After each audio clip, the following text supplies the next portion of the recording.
everybody, welcome to Active Self-Protection Extra here at ASP Training Headquarters Midwest. It is a brisk fall afternoon, and Neil and I are going to talk. I've been seeing in the gun training world, in the training junkie environment, some real emphasis on running the Scattergat, which is awesome. We love us some shotgun. Favorite gun. And some real emphasis on things like the Shotgun Casino and getting this gun loaded and keeping it stocked. And we're going to talk a little bit about how necessary that is. Palm pepper spray is next generation OC spray. It's hot at 1.4% major capsaicinoids, and its modular design means you can customize it exactly to you. 3 different setups, lots of different color combinations. You can make it exactly as you like. And the flip top safety prevents accidental discharges. It's 10 to 12 foot range and 25 half-second blasts. Make sure that you can keep that long range eye poke at long range.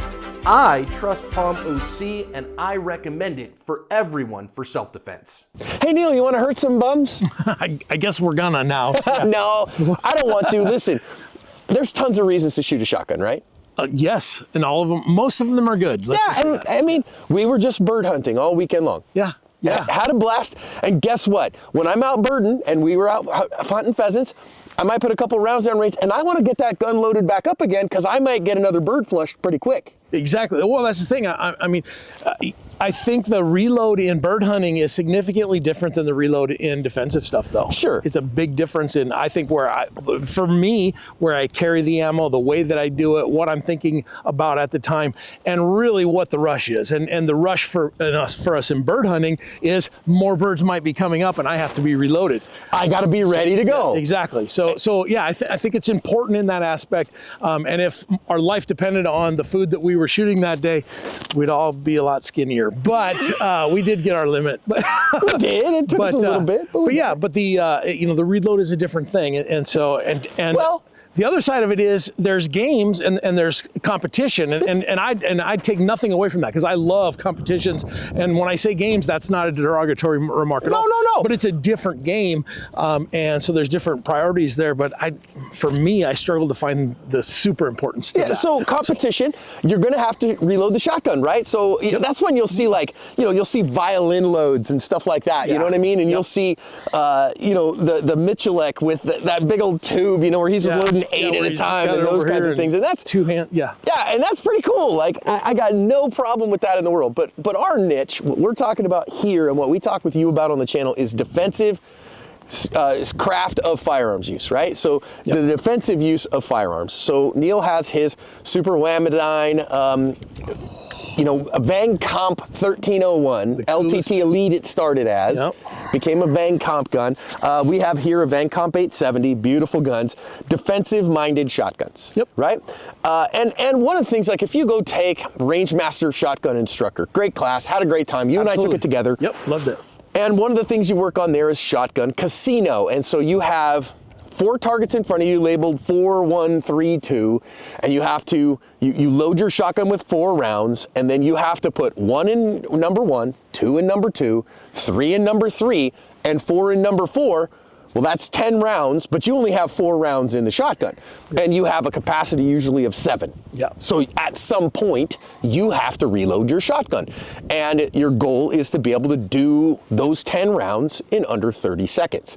It's doable, and I love the drill. It's a fun drill, and for most folks, for at least the folks that are in those kind of classes that typically go take a shotgun class, the longest portion of that is the reload, and so 100%. That's where you get your time, for sure. And of course, when people say, what's the negative of a defensive shotgun, is that it's low capacity, right? So I've only got 7 in the tube on this with an extension with a +2 on it, normally 5 when it comes out of the factory. And so then we go, well, wait a minute, it's low capacity. Except for when we look at a properly loaded shotgun with proper buckshot in it. If you look across their use in police encounters for the last 50, 60, 70 years, the median number of rounds used for the defensive shotgun is 1. Uno. 1 shot, right? So when you have 7 rounds in the gun, you've got 7 bad guys in the gun. Yeah. And so when we go, oh, okay, well, I'm gonna go bang, bang, and I'm gonna shoot this guy twice. Boom, boom. Well, guess what? You probably shot him way more than you needed to because you put 16 pellets in him. I'm not saying that that's a problem. If he needed to be shot once, I don't think it's a problem to shoot him fast twice. However, you still then got 5 more bad guys available. Well, and the thing is, it's not like a pistol, a 9mm, or even a 40 by God 5. That if you stuck 16 holes into somebody with a pistol, they're going to stop being a threat too. Sure. You know what I mean? But you're not going to put all 7 into one single person. And if you are fighting a group of ninjas that are out there trying to attack you, hopefully you have a lull in the fight that you can get one more in. Yeah, I have said, so if I have more than 7 bad guys in my home defense fight, because of course you're not concealed carrying this. This isn't for outside the home for private citizens. Right, yep. So if more than 7 bad guys come into the house and after my gun runs empty, they keep coming, they have 3 letters across their chest, and that means they have infinite respawns, And okay? It's likely you're the bad guy. Yeah, and it's likely I'm the one who's doing the bad things. And so what is this issue? So I don't have any problems with loading them fast, okay? And learning how to do it well. I do think it's a differentiating factor in competition. Yep. I think that it's an important skill in bird hunting. Yep. We do both of those, and those are fun. For defensive shotgun craft, though, the singular thing you have to get great at is from a ready position. In other words, I am ready to shoot. I am here. Get out of my house. I have a gun. The police are on the way. Get out of my world. The door breaks in. My gun comes up on target, and I put a shot in a guy. Yep. That's what I need. And to know that that shot's going where it belongs, I recycle my gun in case he has a buddy who shows up as well and is stupid enough to be body number 2. Right. That's it. And so am I worried about rocket fast reloads? Not in that scenario. Not necessarily. For sure. But I am worried about the fastest bill drill on earth. Yeah, that's true. 8-round bill drills here. And let's see, we're just for the fun of it now. Again, I'm not telling you not to work on your reloads, okay? People, I do these kind of videos and people go, well, John, you know, there could be a scenario where you have to because you had a partially loaded gun at the beginning. You should not have a partially loaded gun stored for your home defense. This gun should be ready to roll. My 1301 at my house has 7 in the tube with 1 on the lifter. Yep. And so it has an 8th one there, so I run the action, load the last one. I got 8 in the gun, 1 on the match saver, 4 on my side saddle. I got 13 rounds. Yeah. And 8 of those immediately available. Yeah, and if you can't solve the problem with those, you're in big trouble. Right. You know what I mean? And particularly because it's a shotgun. Again, if I had 8 in a pistol, I wouldn't feel near as good about it. Yeah, that'd be a lot more scary.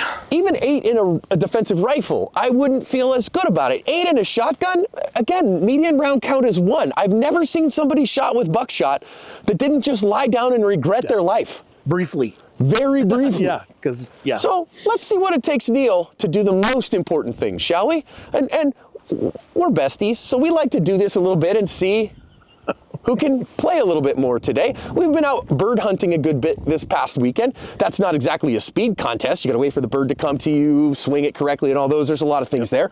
But let's see how that translates into some hot, raw, nasty speed, as Eleanor Roosevelt taught us. Giddy up. So you can see the zeros. We just got a target set up sideways here. And the reason we've got it set up sideways is that's what fit on our backer. Simple as that. You got a dot there? I got a dot there. Feeling good about it? I don't know. Oh, you're gonna go from a high ready. Where do you want me to, where do we want to go from? Where would you normally go in your defensive shotgun craft? Yeah. Again, it's very dependent. It depends on where I am in my house. If I'm downstairs, or if I'm downstairs, let's see which one is faster. Yeah. All right. So let's start from right here. High ready. Yep. Okay, 1 round center mass on the beach. Shooter, are you ready? Yep. Stand by. Okay. So that was his first one. There was a .64. It keeps the wind is making it do stuff, but you can see in the bottom left there, .64 is his first shot. .64, pretty good. A little lefter than you wanted it to be. Yeah, it was. I didn't get right to it the way I wanted. It kind of came in sideways. Yep, so. yep. All right, you ready again? You're gonna go low ready this time? Yeah, I'll go low ready this time. Low ready this time. Shooter ready. Yep. Stand by. Yeah, so that's a .47, right? .47. Now you might think, gosh, that's a meaningless improvement from .65 to .47. Still pretty quick. Yeah, which one do you want to do for your third tiebreaker? I'm gonna do the high one again, just because just to give you a little more there. Yeah. I will say generally a high ready is a little bit slower. And he's shooting birdshot here, right? Because there's no reason to run through expensive buckshot for these kinds of tests. We're just trying to get on paper. All right, here we go. You ready? Yep. Stand by. Woo-hoo, woo-hoo. So that was a 4.3. That was a 4.3. That's pretty spicy. All right, let's see if I can come anywhere near you. Here. It's light jacket weather out here. I'm starting to break it. I can't feel my nose. All right, I loaded 3. I'm gonna unzip my jacket for a minute. Okay, I loaded 3. All right, I'll start the first one. All right, good. I've got a good dot there. He's even got this one set up correctly with a green circle only for me. That's delightful. Okay, I'm gonna start at a high ready. Let's see what I've got here on my first one. All right, shooter, are you ready? I'm ready. Stand by. Okay. .64. Yeah, we're about the same on that, .64. Yep. Let's try a low ready here. All right, stand by. .46. Yeah, so we're about the same. I mean, you know, that is what it is. Let's see if I'm gonna see if I can really light one up. Yep. I'm gonna see if I can really giddy up from a low ready. All right, are you ready? Ready. Stand by. Oh yeah, that was a 3.6. 3.6, and I'm gonna be real, so let's be honest. Did I see the dot on that last one? But at that distance, you don't really. I indexed it, right? I indexed it. So that's the most important thing to work on. Now, here's the challenge. It gets real boring to work on that after a while.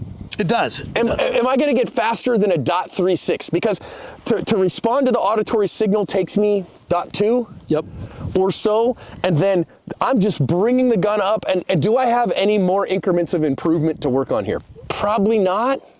So if working your reload gets you to then, oh, okay, I've shot the gun, now I'm going to do a thing, mount the gun quickly again, see my dot and press it, well, I'm down. I think that's the beauty of the, like the casino drill with that is you've got some transitions and you're manipulating the gun in different ways. So you're still working on that same stuff over and over, but you're doing it a lot of times. And that's where the fun of it comes in. And then you get to add the competition and the reload is an important piece of that, getting your hands off the gun and changing it up. So yeah, I find no fault in it and I enjoy doing the casino too. I do too. So for your average private citizen and for your average beat cop, I love a patrol shotgun for a beat cop, by the way. What would I work on first and foremost? Keep the gun loaded all the way. I would definitely work on get that first round up and on target. Work on push-pull so that you're properly controlling recoil and the gun isn't punishing you and pushing you around, okay? You're like, wait, John, you used words, push-pull. I don't know them. Right here on the channel, just search push, pull, 2 words, push, pull. There'll be videos that show right up that'll teach you all that stuff and get you there.